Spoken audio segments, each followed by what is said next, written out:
Well, good morning, everyone. Once again, it's Gordon So, one of the co-founders here at Land for Success. And on behalf of my business partner, J. Jack Hanton, and all the amazing members here at Land for Success, I want to welcome one of our newest VIP members. And you're going to get a chance to hear from him in a minute. He is someone that I recently got to know at one of our film festivals. And what I love about him is, despite of the successes that he already has, right, in the community, in the speaking world, personal development, personal growth, leadership, etc.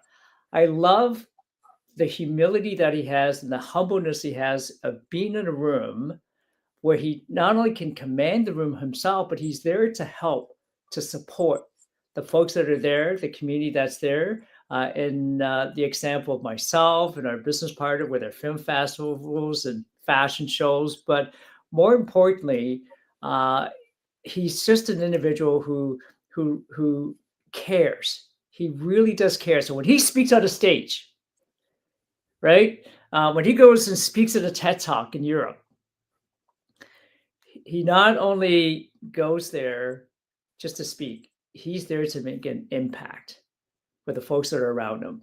So today, I can't think of a better individual to spend some time with than Mr. Roger Sesser. Roger, welcome. Welcome to Land for Success. Thank you very much.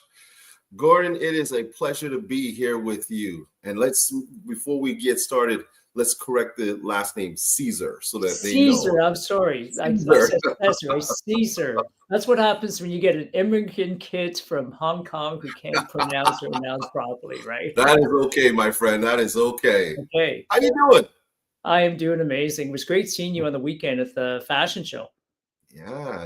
It was awesome to see everybody, a lot of familiar faces, and getting to know new people that I didn't know. So it was wonderful to schmooze, as they say. That's amazing. I want to jump right into it.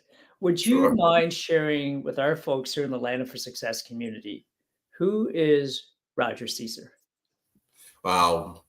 I am a professional speaker. I'm an author, as well as a world-class speaking coach. And to learn about who I am, well, I didn't start this way. It wasn't my journey that I thought I would ever be on. Truth be told, I was an athlete growing up. And when I took over the family business that we had, I realized very quickly that I did not know how to effectively communicate in a senior role. Dealing with executives, CEOs, and others, I had to learn how to communicate with them in a different light from just being the regular son of the person that was the owner of the company. And so I took a lot of years and time to learn how to speak, learn that I had the gift of gab, became a champion on multiple occasions, and recently placed third in the world at the World Championship of Public Speaking. And that catapulted me to start a new business, which is what I have now. So it's Caesar Empire Speaking and Coaching, where I am building an empire of captivating communicators and helping people develop their voices and find the greatness within themselves. Wow, I love it, right? The new Caesar Empire. That's right. Communications is so important, isn't it? I recently just wrote a book on a concept called red apples, green apples, and rotten apples. Not that people are rotten, right? But communication is so important. And you just mentioned your family business, and you got thrust into a new role that you weren't familiar with. Yeah. Share a little bit about that. Would you mind sharing a little bit about what was that experience like when you were all of a sudden put in a role of having to lead your family's business and then having to learn how to communicate? Yeah, my father was very big on making sure that you learn the business from the ground up. So he wasn't the type of person that would put me in a managerial role right away. So I had to, the family business that we had was in the trucking industry. And so I had to learn it from the ground up. And I truly appreciated him for that. It really helped me to develop a lot of skills that I didn't know I needed. But in the process, 20 years ago, my dad said to me that, you know what, I think that you're ready. And that was a wonderful feeling, yes, but also it was the coming of the changing of the guard, so to speak. Out was my father, who lived traditionally by a handshake and a smile, and that was good enough. And to the way that we now know that there's so much more that you have to do, and communication is a huge part of that. So I took my marketing skills from going to university and getting a degree in marketing, and then as well learning that I had to develop that special skill of speaking. And yes, in the beginning, it was just to compete on various speaking stages. But then in business, it really was effective in how I dealt with situations, whether they were complicated, whether it was a challenge, whether it was just simply giving good advice to my employees or to others that I came in contact with. Learning how to communicate effectively was key in doing that. And I also help, as a part of me being a coach, I help clients from different walks of life, whether they are CEOs, executives, whether they are entrepreneurs starting off, or if it's someone who's just beginning their speaking journey. I help them to learn how to be properly, or how to properly communicate in whatever field or whatever life they choose to go through. Wow, that's absolutely incredible. Um, let's jump into then the speaking world, because Yeah. I'm told, Roger, that Napoleon Hill talks about the six explosive fears, right? But some of the biggest fears that people have, and I had it, it's death and taxes, or speaking in front of a live audience. That's right. They What? actually say, Gordon, they actually say that public speaking comes before even death, right? As the number one fear. And I learned that very quickly when I was on those stages, how scared, and even the clients that I've had, how nervous they really get. And they're successful. Like, keep that in mind. These are people who are successful in their own right in what they have been able to accomplish. But if you ask them to go on stage and to explain what they do, a lot of times they're nervous. And I'm not trying to put a blanket on everybody. There are a lot of people out there who can communicate very well and know how to explain their business. But there are those that I work with who are most of the time behind the scenes and have others who will speak, but they are brilliant-minded people. Wow. And why do you think that's so? Especially, like, you mentioned people are so accomplished, and like they're so successful that they're building very successful business. You mentioned the trucking industry. We have an individual who's a VIP member with us, and he had talked about borrowing money to start a trucking business many years ago, and he grew it to a point where he sold the company for $200 million. Right. But so you look at an individual like that today, and he's so accomplished. He's got a investment arm now where they invest in entrepreneurs and startups, but yet having them now speak publicly becomes a challenge for them. Why do you think that's so? It's a whole different monster all on its own. The idea of learning to be able to get out there in front of a large audience and share your ideas and your thoughts and your expertise sometimes can be very intimidating. Listen, the first time I went out there and I spoke, it wasn't easy. I got scared, sweat profusely, didn't know if I was going to say the right things at the right time. And then after, what ends up happening is you leave the stage and you go, oh my God, I could have said this, I could have said that. I know what I was talking about. And in fact, I got a story to tell you. That is exactly the genesis of why I started speaking. I walked into a supervisor's office that was brand new to one of our longstanding customers. And when I got in there and I thought, hey, I'm the owner of the company. This is easy. I'll just introduce myself and we'll have a great conversation and it'll be over. I realized he was an introvert very quickly. And I did not know how to talk to him in a way that would generate a conversation. And so for 5 minutes, which felt like 5 hours, we sat there basically trying to figure out what to say. And the looks, it was this look like, are you going to get the conversation going? Are you going to say something? And both of us sat there dumbfounded. And I walked out of there feeling very, very foolish and intimidated. And that was the reason why I said I never wanted to feel that intimidated anywhere, any place, at any time again. And then that's what kind of started and sparked this whole journey that I'm on right now.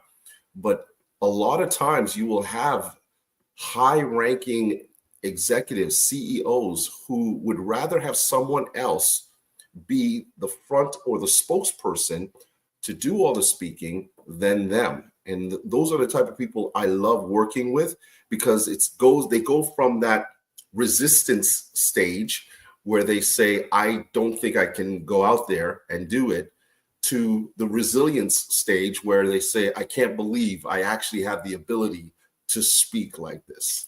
Wow, that's absolutely incredible. I wish I had you when I started, Roger, because I remember one of the first times I had to speak in front of an audience or a group. I stood up, I went to open my mouth, and it was like nothing came out, right? It was kind of like I stood up, but my brain sat back down. Yeah. It happens. It happens to the best of us. Yeah. So as you started your speaking career now, tell us about Toastmaster. I mean, there's going to be thousands and thousands and thousands and thousands of people in Toastmaster. So being part of that winning team, the top 3 at a world championship, that is no small feat at all. Tell us about that. Like, tell us about, were you nervous? Were you excited? Like what happened there? How did you become in the top of Toastmaster? Well, first of all, for those who may not know what Toastmasters is an organization that helps people to learn their communication and leadership skills, and they are all over the world.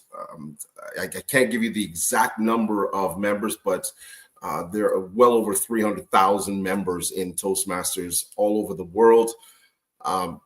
You go through different stages when it comes to competing. As I stated, I was an athlete growing up, so the competitive spirit in me was always there. All I needed was somebody to say, hey, I think you could do this. And that was all it took. And that gentleman, I always give credit to him. His name was Sanjay Sharma. When I did my very first speech in the program, he came up to me, put his hand on my shoulder, and he said, you know what, I could see you being a champion one day. And every time I went up and I spoke, he'd give me that look that said, yeah, you could do this.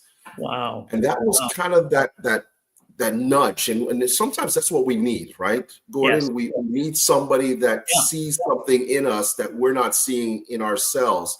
Another set of eyes, a voice that gives you that encouragement that says you can do it. And so I started competing in various competitions in Toastmasters. And, some of them were in the beginning, I lost badly, but the encouragement was there from members, from people like Sanjay and others.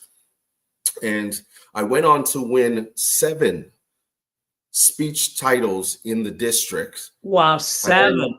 7. Roger, I mean, you probably heard people say 7 is the number of perfection, right? Yes. 7, that's wonderful, my friend. Yeah, so I went on to that. And so just to explain to people, when it comes to the competition, especially when it comes to the international speech contest, which is pretty much the Olympics of speech competitions, you have to go through 7 rounds. So I know we're bringing in the number 7 a lot here, but we go to 7 rounds. It starts at the club level and it goes all the way up to the World Championship of Public Speaking final stage. I have been very blessed to have made it to 4 semifinals. So I got through 6 rounds and I've gotten to the semifinals 4 times of the World Championship of Public Speaking. And in 2021, I finally cracked the final stage. And on my first try there, I placed 3rd in the world. So it's a long, tedious process.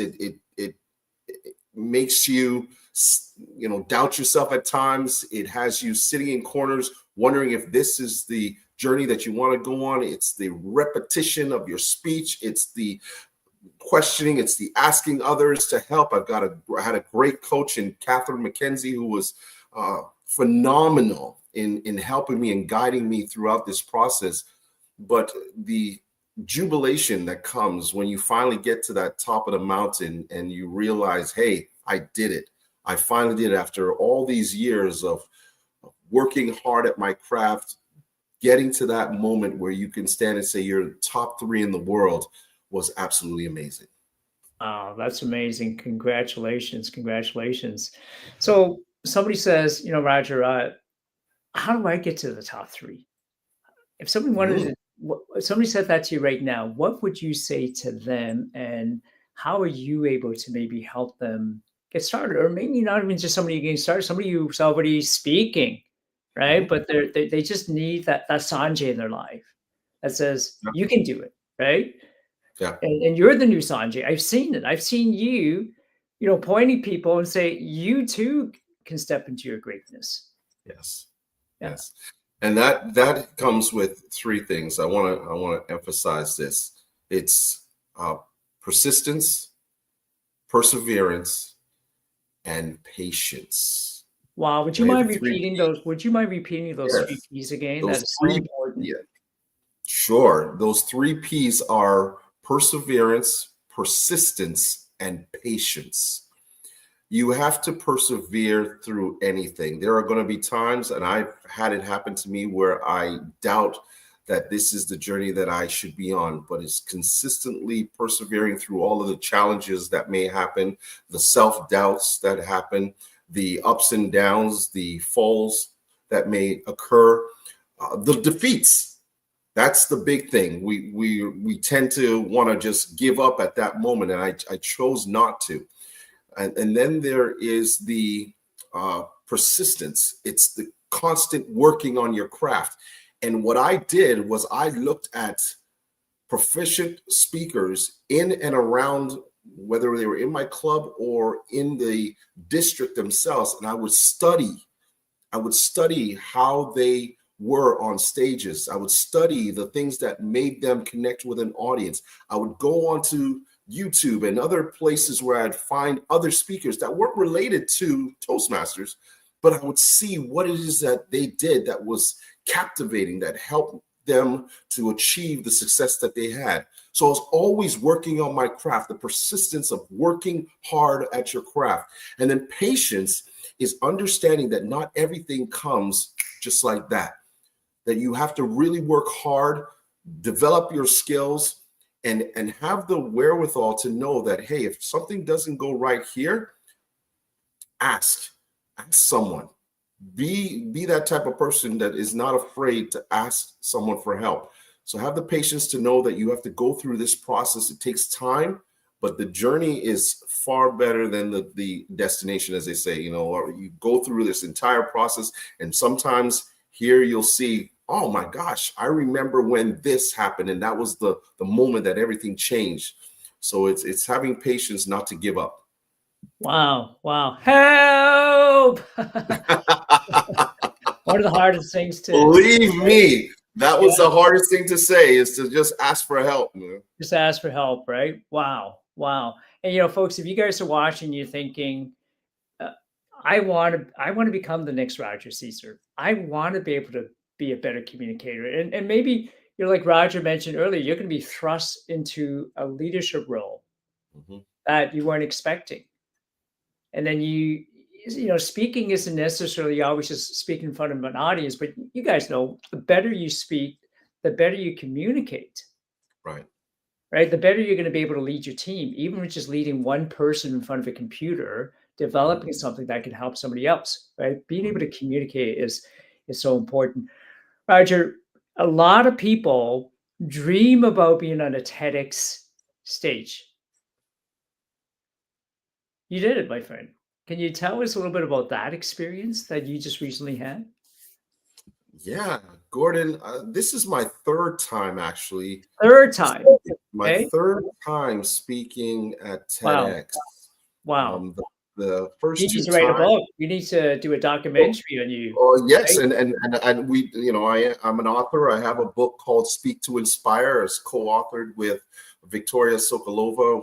The two of Wow. us have had our fair share of success. She was very successful and was an organizer for TEDx. She's done multiple TEDx, and then myself being from the World Championship of Public Speaking stages and also performing on TEDx, we decided to come together and give tips and tricks on how to develop your skills to be able to be impactful when you do go on those types of stages and the other ones, whether it's in the boardroom or simply in front of 4 people in a room. How do you become impactful as speakers? So the book that we have is called Speak to Inspire.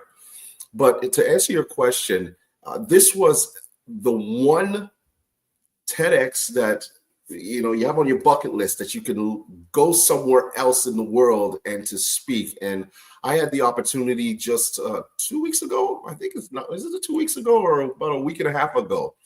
I went to Germany and Wow. I We spoke just there. missed each other. I was in Germany like what, a month and a half ago? Oh, yeah, see, we should have I been there. We I should have should been there. You should have been there. right? I should have said, "Hey, Roger, teach me, coach me, help me to Yeah, become a TEDx speaker, and I can come along with you." I missed out. yeah, it was absolutely phenomenal. I shared the stage with 8 other, no, 10 other speakers who shared their ideas, their expertise. It was wonderful. When I got on there, my talk was all about turning your resistance into resilience.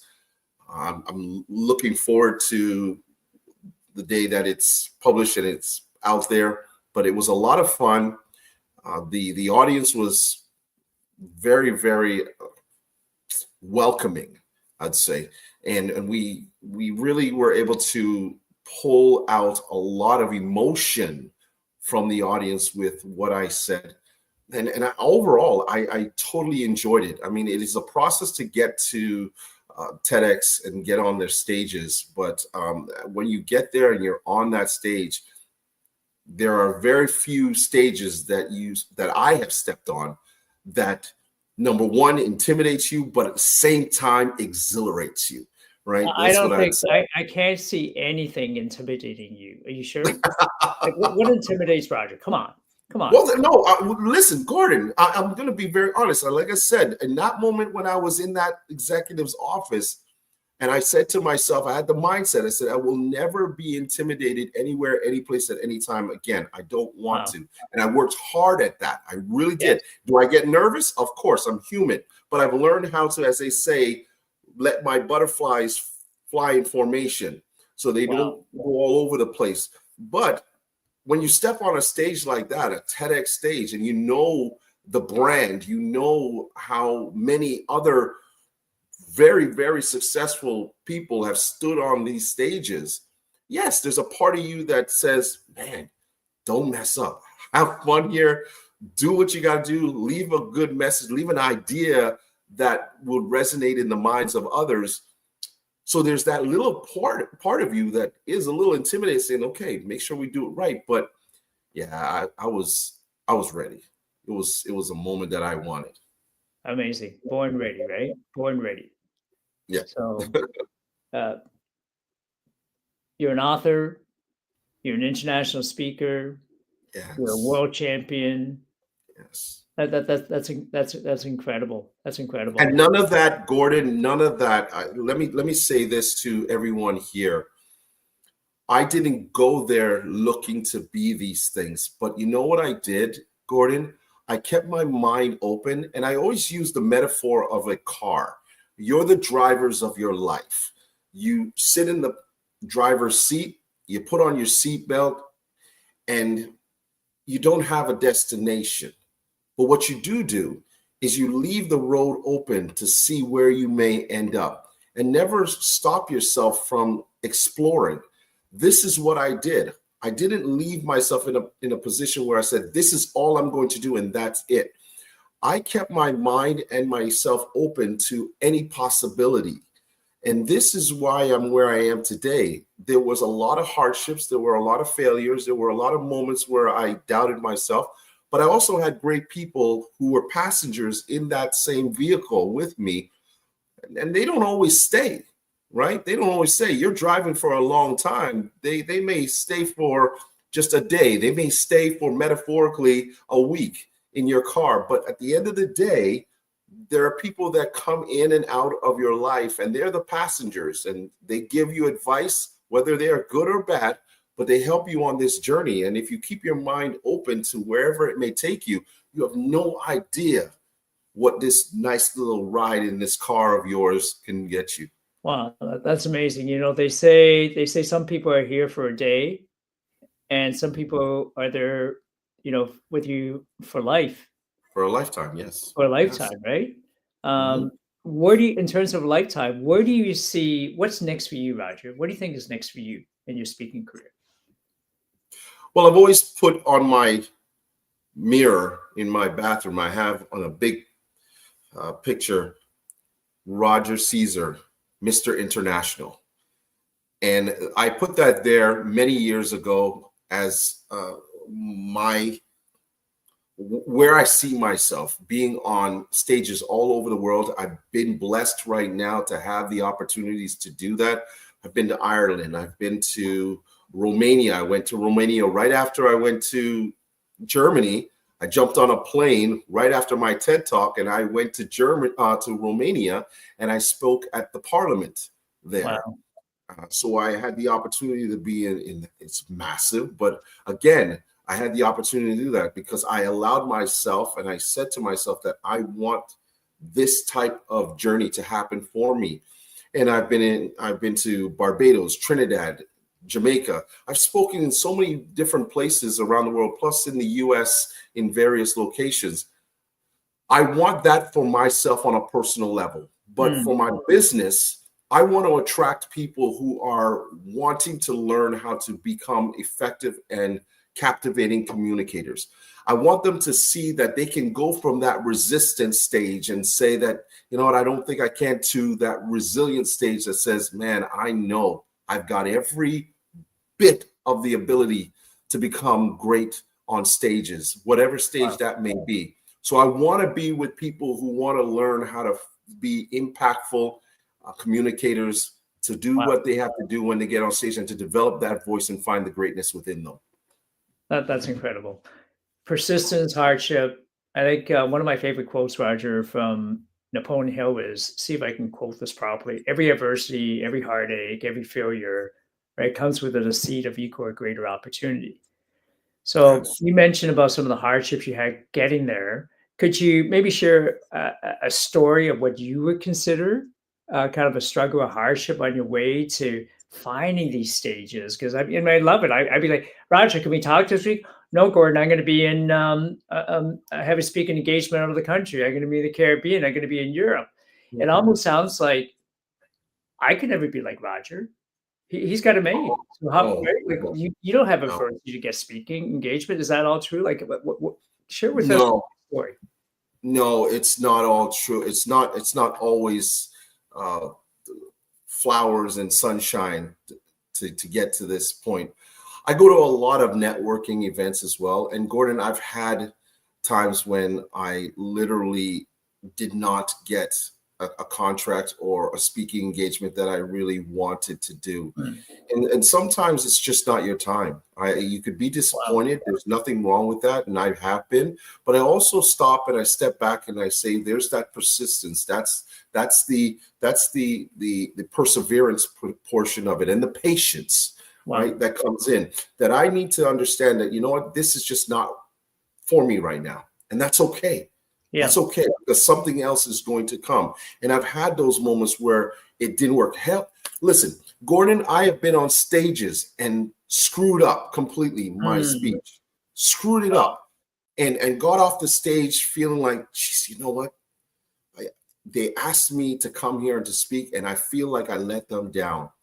And although you'll have people that might come up to you and say, "Oh, that was really good. That was really good." You know, there's that self-analyzing moment that you do, and you say to yourself, that wasn't my best performance. But I'm always a huge critic of myself. I really work hard at seeing if I can improve every single time I go out there. But it also starts with going to these networking events, your events that I go to, and speaking to people, developing some relationships with people. I was at your event on Saturday, and there was a lady there. Here, two incidences that happened there. There was a lady there who came up to me and said, "Oh, you're Roger Caesar, the speaker, the professional speaker." And I didn't know her, but she had seen me in an audience speaking at an event and always kept me on her radar, and said to me that night when I was there that she will be reaching out to me. And in fact, she has reached out to me. Wow, that's amazing. The relationships that we built, not only from within the room, but as well on the stages that I was on. And then there was another gentleman who I posted, and you might have seen it. He had been following me for years. I never met him, but he'd been following me all these years and really being a huge support of mine. And he finally met me, and it was like Christmas to him. Wow. It's so gratifying, and it feels it's blessing in disguise that I can do that to someone's life, that my messages or my posts that I do, whether I think it's it's very simple, it might be the words that someone needed to hear on that particular day. And that's what I've learned about what we do as speakers. It's not about having the entire masses go crazy over you. Yes, the ego wants that. The ego says, I would love if everybody loves me. But as a speaker, what is most important to me is when I leave that stage, if I had one person come up to me and say, you have ultimately changed my perspective on what I do from this point on, you have changed my life, you have made me realize that I can move forward. If I'm able to do that, that's the win. That to me is the win right there. That's incredible. Roger, and you have blessed a lot of people. And you talk about simplicity, but when I see some of your videos, they're from the heart, like the stuff that you post. And I think that's the realness. I was going to use the word authentic. I think sometimes we use the word authentic and don't even really know what it really means, but you're real, right? And what you mentioned is what you're saying, that moment in time can mean something to that specific person in that moment in time. And I think for me, that's why I love talking and speaking as well. Do I want to speak in front of 10, 20,000 people? Of course. So if anybody out there would like to write Roger and I a check and you want us to come and speak to your organization, we're there, right? But at the same time, even if we can just change the life of one person at a time, events are really important. You mentioned you meet people at events. Right, we have film festivals, we have fashion shows, we have business expos. We're going to have speaking. Yes. How to be an effective speaker? How to be a coach where people actually want to give you money for coaching, give you money for speaking, and and we're looking forward to Roger, you becoming part of my team here at Land for Success, where we can actually introduce individuals to you, and then just through how genuine you are, they're going to make that decision and say, man, like, this is my Sanjay. Like, Roger's my Sanjay. And I believe this is the individual that can help me get out of my shell, not only start speaking, but make an impact and a difference in people's lives and my business. I wanted to, one, thank you for your time. And I want to come back and actually deep dive more into maybe topics that mean that's important to you and how you think the folks who are watching and listening can benefit from learning some of the strategies you have to become a better speaker. But for now, I thought, I want to wrap this up, Roger, maybe with just some rapid questions. When I speak, sometimes, like even now, I don't have anything scripted, right? Just talk to the heart. So I'm going to ask you a couple questions so our folks get to know who's Roger, other than the guy who's like a world champion speaker, a TEDx speaker, an international speaker. Like, man, I I can't keep track of that, right? It's incredible. Yeah. But I want to know who's Roger, right? Roger, what's your favorite color? Blue. Blue, okay. Yeah. What's your favorite ice cream? Chocolate. Chocolate, okay. What's your favorite sport? Track and field. Track and Number field. one. That's what I got my scholarship and everything for. So yes. Oh, you had a in the U.S. scholarship in the U.S. Yeah. That's incredible. We had at our film festival 2 years ago, Ben Johnson. Can I give a quick story about that? Can I give a quick story about him? Absolutely. Really quick story. When I would come to Toronto and compete at York University when I was growing up on the indoor circuit, we were there training, and one day Ben Johnson is there with the other athletes. And the reason why Ben has such a soft spot in my heart is because here are teenagers practicing their starts and practicing their takeoffs. And Ben took 5 minutes, sat down with us, and helped us to learn how to do it properly. He didn't have to do that. He just saw us there training, and he came over and he started talking to us. And I will always remember that moment with him. That's all. I just wanted to say that. I love it, right? The humility, right? And just being willing to give back. I love he spent the whole time with us. Like he was there in the morning, the afternoon. He dominated the red carpet. Yeah. Right. Awesome. There were people who just absolutely want to have their pictures taken with them. Right. And then he stayed for the after party. I think he was there till about midnight. It was just incredible.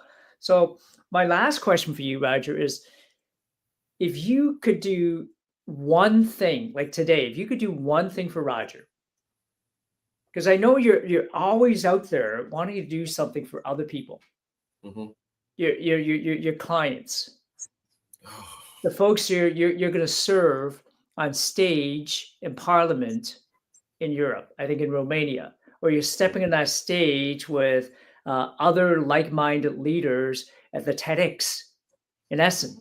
You're always constantly like, how can you help somebody else? Do something else for somebody else. Like you called me on Saturday, or you texted me and said, Gordon, I'm here for you, whatever you need, right? So I'm going to reverse. Here's the question. If today you could just do one thing, that's for Roger, what would you do? Man, you stumped me on this one.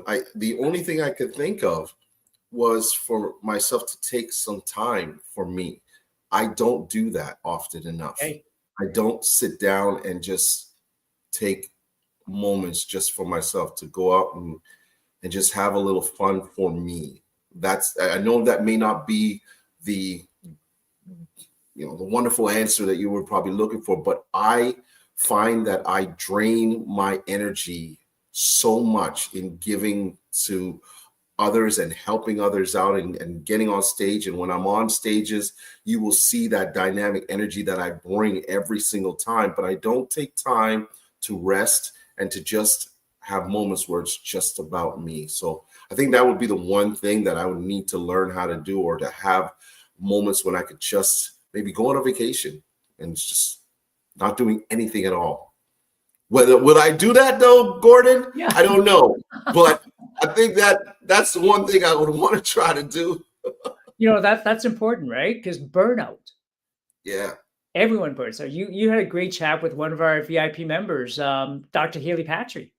Yes. Right. Shout and out Haley to her. is so amazing. Nice. As a coach, you're a speaker. So I already see that collaboration of how you guys are going to benefit not only the members in Atlanta for Success, but our friends and family and clients. Because, Haley's talking about as a coach, and you heard the story, she's got 3 young kids in her family she's got to look after.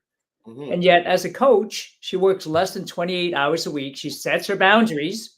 So she finds time for family, vacation, etc. Less than 28 hours a week and still makes a 6-figure income. So when people say to me, well, I got this person, I could pay 10, 20, 30,000 for a certification.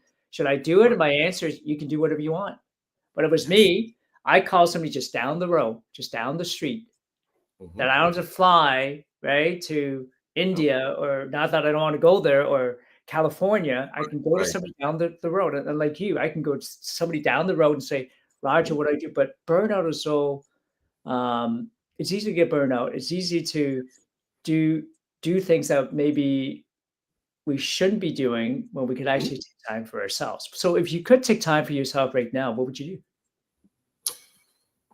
You know what? It's crazy. My parents live in the Caribbean, and oftentimes, if I get the chance to go there, I don't go and visit anybody. I just would love to sit by the Caribbean Sea and just have a moment where in my own thoughts, just learning about myself, learning about what I can do better to, better myself in some way, shape, or form, but just to relax and listen, Love it.